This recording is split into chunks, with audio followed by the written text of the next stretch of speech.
عرفان صدیقی صاحب نے کہا کہ میں انجینئر علی مرزا کو بہت سنتا تھا، لیکن آپ کو سننے کے بعد میں نے اسے سننا چھوڑ دیا، الحمدللہ ھذا من فضل ربنا۔ سوائے معاویہ رضی اللہ تعالیٰ عنہ کے مسئلے کے، کیا اہل حدیث کو انجینئر علی مرزا کی تائید نہیں کرنی چاہیے کیونکہ وہ زیادہ تر اہل حدیث مسلک کی باتیں کرتا ہے؟ میرے بھائی آج میں آپ کو ذرا اہل حدیث مسلک کی تھوڑا سا تعارف کروا دیتا ہوں نا۔ دیکھیں، اہل حدیث مسلک اصلاً کتاب و سنت پہ عامل لوگوں کی جماعت کا نام ہے، جس کا ایک اپنا ذاتی منہج ہے، وہ منہج جو کتاب و سنت سے ثابت شدہ ہے، وہ منہج جو قرآن اور صحیح احادیث پر مبنی اور سلف صالحین کے فہم کے عین مطابق ہے۔ اس میں افراد کی اہمیت نہیں ہے، اس میں منہج اور کام کی اہمیت ہے۔ اس میں اہمیت اس چیز کی نہیں ہے کہ بیان کرنے والا سیف اللہ محمدی ہے یا انجینئر محمد علی مرزا ہے، اس میں اہمیت اس بات کی ہے وہ بیان کیا کر رہا ہے اور اس کے نتائج کیا نکل کے آ رہے ہیں۔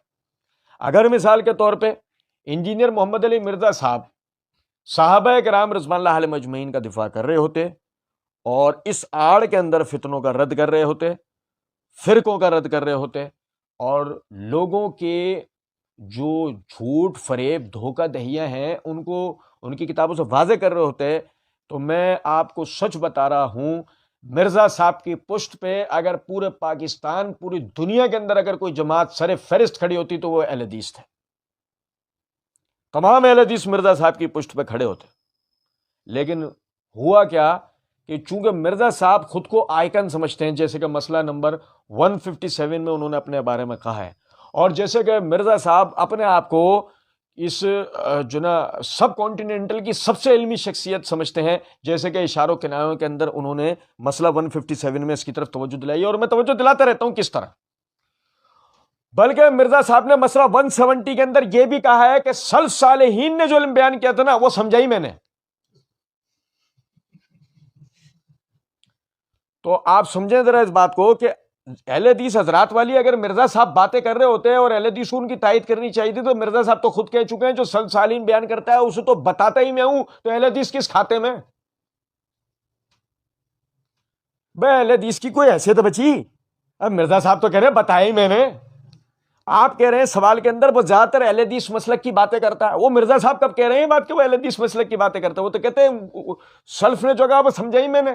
یہ تو آپ کا مرزا صاحب سے آج تک کا حسن زن ہے جو آپ مرزا صاحب کے لیے بات کہتے ہیں کہ وہ اہل حدیث والی باتیں کرتے ہیں۔ اچھا، اب ایک اور بات سمجھیں، میں آپ کو دعوت فکر دیتا ہوں، آپ اہل حدیث کے منہج کو پڑھیں، آپ اہل حدیث کے منہج کو پڑھیں۔ اگر آپ اہل حدیث کے منہج کو پڑھ لیں گے، میں شرطیہ یہ بات کہتا ہوں، آپ مجھے دنیا کے کسی بھی کونے میں بلا کے مرزا صاحب کے ساتھ اور ایک معتدل مرزا صاحب کا مقرر شخص بٹھا دیں، مرزا صاحب ثابت کریں اس بات کو کہ مرزا صاحب کا بیان کردہ کوئی ایک مسئلہ بھی مسلک اہل حدیث کی نمائندگی کرتا ہے تو جو چور کا حل وہ میرا۔ میں ثابت کروں گا کہ مرزا صاحب کا بیان کردہ ہر ایک مسئلہ روافض کی نمائندگی کرتا ہے۔ میں نے کیا کہا؟ میرے جملے کو غور سے دوبارہ سن لیں، میں لائیو دہرا رہا ہوں کہ مرزا صاحب نے کوئی مسئلہ کبھی اہل حدیث حضرات کا بیان کیا ہو، مرزا صاحب نے اہل حدیث حضرات کا کوئی عقیدہ نظریہ بیان کیا،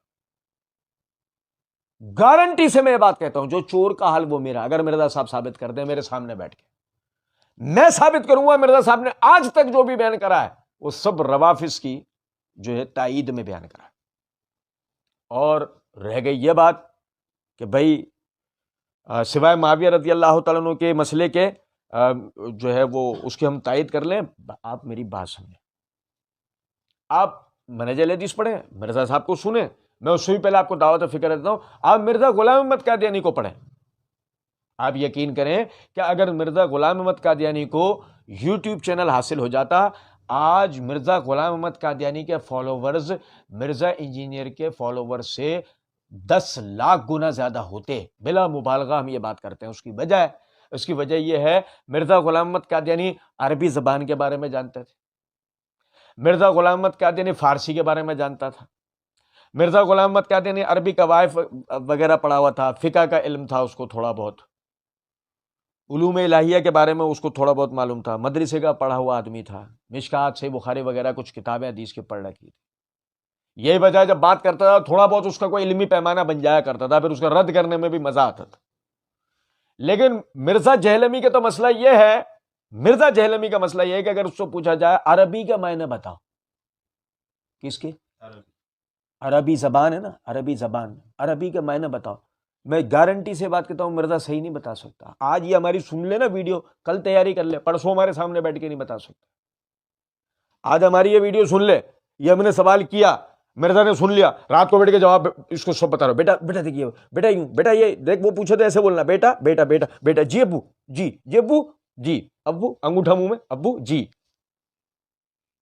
لیکن اگلے دن جب ہمارے سامنے بیٹھے گا اور مجھے عربی زبان کا معنی بتا، مرزا جی اگر بتا دیں، نہیں سمجھ رہے بات کو. یہ معذرت کے ساتھ آپ اب نے کہا نا کہ ہمیں انجینئر مرزا کی تائید کرنی چاہیے. او میرے بھائی، ہم اللہ کی قسم، اللہ کی قسم، امت مسلمہ ابھی اتنی معذور نہیں ہوئی کہ ایک آدمی اسلاف امت کے اوپر انگلی اٹھائے، صحابہ کرام، تابعین، تبع تابعین کے حوالے سے بکواس کرے، اور امت جو ہے وہ صرف اس نام کے اوپر کہ فلاں کام اس نے اچھا کیا ہے، فلاں کام اچھا کیا ہے، اس کو تمغے دینا شروع ہو جائے. میرے بھائی، پھر مرزا غلام احمد قادیانی نے آریہ سماجیوں سے مناظرے جیتے ہیں، عیسائیوں سے مناظرے جیتے ہیں، ملحدین سے مناظرے جیتے ہیں، بعض فرقوں سے بھی مناظرے جیتے ہیں. تو کیا مرزا قادیانی کو بھی سر پہ بٹھا لیں؟ ایسا نہیں ہے طریقہ. میری باتوں سے دل شکستہ ہے مت ہوئیے گا، میری باتوں کا برا نہیں مانے گا، یہ مت سمجھے گا میں کوئی تکبر کی بنیاد پہ یہ بات کر رہا ہوں. ہم مرزا صاحب کے تکبر کو توڑ رہے ہیں. جو مرزا صاحب اپنی جان کے اندر ہی فرعون بن کے بیٹھ گئے نا، ہم اس کو توڑ رہے ہیں. ہم یہ بتانا چاہ رہے ہیں کہ آپ سمجھیں اس بات کو، مرزا صاحب نہ تو اہل حدیث تھے، نہ ہیں، نہ کبھی ہو سکتے ہیں الا ماشاءاللہ، اور نہ ہی مرزا صاحب کو اہل حدیثوں کی نمائندگی کر رہے ہیں کہ جو آپ کو یہ ہو کہ جی ہمیں ان کی تائید کرنی چاہیے یا آپ کو ان کی تائید کرنی چاہیے. بلکہ میں آپ کو یہ کہوں گا، آپ کتاب و سنت کا مطالعہ کریں. میں یہ نہیں کہوں گا آپ مرزا انجینئر کو یا کسی کو نہ سنیں، ہمیں ایسے، ہماری دعوت نہیں ہے. ہم نہیں کہتے کسی کو کہ فلاں فلاں کو نہ سنیں. ہم تو بس صرف اتنا کہتے ہیں جس کو چاہے سنیں، لیکن علماء کے ساتھ رابطے میں رہیں، کتابوں کا مطالعہ کرتے رہیں، جو حوالہ جات سامنے والا دیتا ہے اس کی تحقیق لازمی کیا کریں.